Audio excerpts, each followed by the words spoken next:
बड़े भाई चाहे जैसे भी हो, वह बड़े भाई बहुत ही सराहनीय है।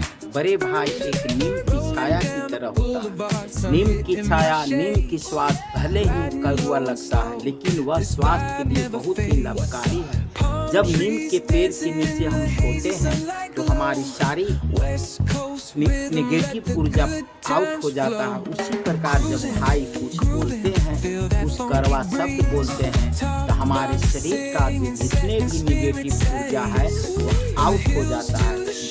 बड़े भाई हमारे लिए बहुत ही उपकारी है। अगर बड़े भाई किसी प्रकार से आपको अनहित नहीं कर सकता है, जब करेगा तो सुख में देगा, आपको चेष्टा करेगा कि आप बहुत तरक्की करिए। कहा जाता है कि बड़े भाई एक समुद्र की तरह है, जो हम लोग नदी है, एक नहर है, और बड़े भाई एक समुद्र है।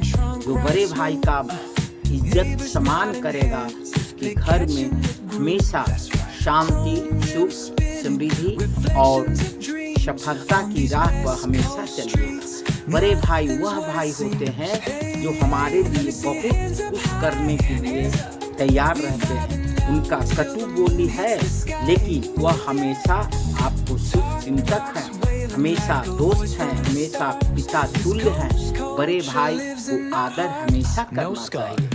जिस प्रकार लक्ष्मण अपने राम को आदर करते थे, राम को हमेशा सेवा करते थे, उसी प्रकार आज के सनातन धर्मियों को और हिंदू राष्ट्र को अपने बड़े भाई से प्रेम करना चाहिए। बड़े भाई हमेशा अपने प्राण देकर छोटे भाई को इज्जत और सम्मान करते हैं। आप जानते हैं कि बड़े भाई एक पिता तुल्य हैं।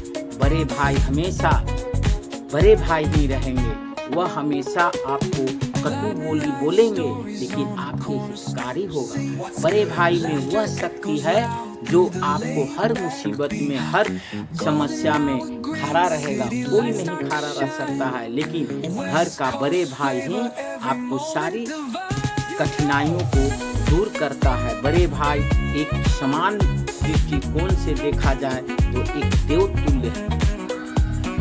जिस प्रकार आप गिल्ली डंडा बचपन में खेलते थे, उस समय बड़े भाई कमाने के लिए लुधियाना और पंजाब चले गए, लेकिन आज जब आप कामयाब हो गए तो बड़े भाई को एक दृष्टि से देखते हैं। मान के चलिए कि आप पैसा कमाते हैं, लेकिन उस पैसे में बड़े भाई का हक होता है, बड़े भाई का उसमें योगदान है, तब आप पैसा कमा रहे हैं। इसलिए बड़े भाई को अपने हिस्से की कमाई में कुछ न कुछ खर्चा देना चाहिए, खर्चा करना चाहिए। खर्चा करने से बड़े भाई खुश होंगे। जब बड़े भाई खुश होंगे तो आपके घर के देवी देवताओं बहुत खुश होंगे।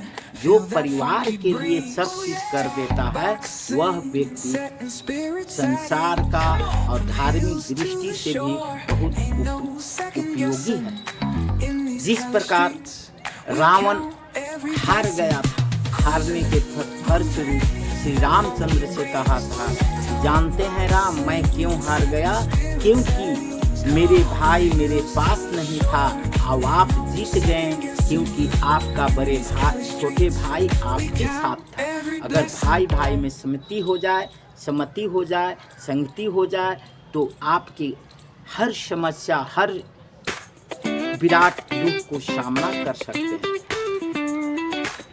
भाई भाई में हमेशा समृद्धि समृद्धि रहना चाहिए। भाई एक वह चट्टान है जो किसी को हटाने से हिल नहीं सकता। बड़े भाई एक प्रकार की चट्टान है और आप एक प्रकार के ढेला है, इसलिए हमेशा बड़े भाई को आदर और सम्मान करना चाहिए। उन्हें कुछ न कुछ बोलते हैं, उनकी बात को इग्नोर करके उनको हमेशा खुश रखने की चेष्टा कीजिए।